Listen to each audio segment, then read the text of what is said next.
SMK Dato' On terletak di Batu 31/4 Jalan Muar, Batu Pahat.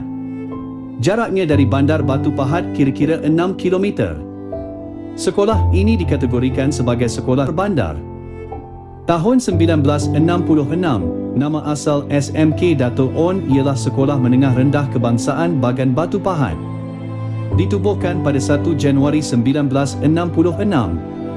Sekolah ini menumpang di dua bangunan Sekolah Kebangsaan Bagan Batu Pahat, cawangan C yang terletak di Batu 5.5 Jalan Batu Pahat ke Muar. Pada awal penubuhannya, sekolah ini hanya mempunyai 2 orang guru, iaitu seorang guru besar, Tuan Haji Muhammad Yunus bin Haji Ibrahim, dan pembantunya Encik Abdul Razak bin Ismail.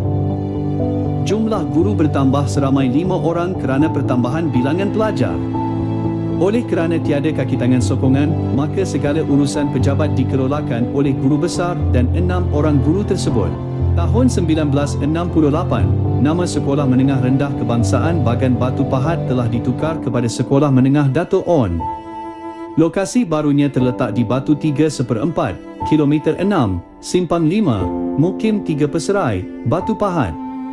Nama Dato' On diabadikan untuk sekolah ini kerana mengenang jasanya yang telah berjaya mendamaikan antara kaum dalam peristiwa berdarah pada zaman Bintang 3.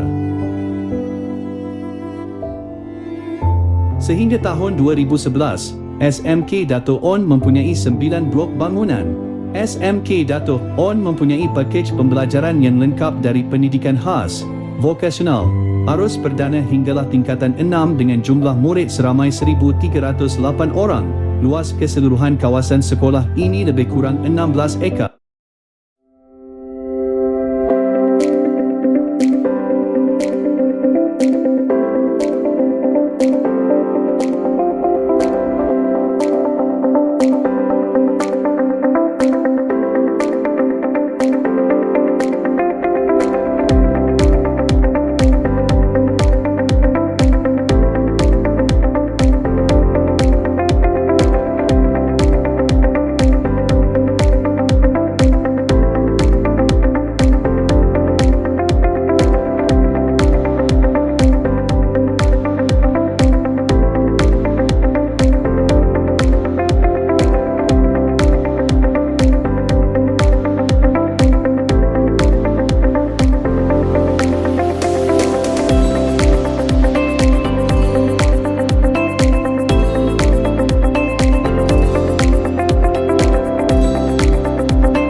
Hala 7 SMK Dato' On, VC, Pendidikan Berkualiti, Insan Terdidik, Negara Sejahtera, misi, melestarikan sistem pendidikan yang berkualiti untuk membangunkan potensi individu bagi memenuhi aspirasi negara. Moto, berilmu, berbudi, berjasa. Slogan, Sedatuk Smart, Matlamat Strategik. 1. Pencapaian prestasi akademik yang tinggi oleh semua murid. 2. Pencapaian sahsia terpuji oleh semua murid. 3. Pencapaian prestasi sukan dan kokurikulum yang tinggi oleh semua murid. 4. Pencapaian prestasi kepimpinan dan pengurusan sekolah yang cemerlang. 5. Peningkatan sokongan ibu bapa, komuniti dan sektor swasta. SMK Dato' On juga menggunakan SMKDO Apps sebagai platform digital pengurusan sekolah.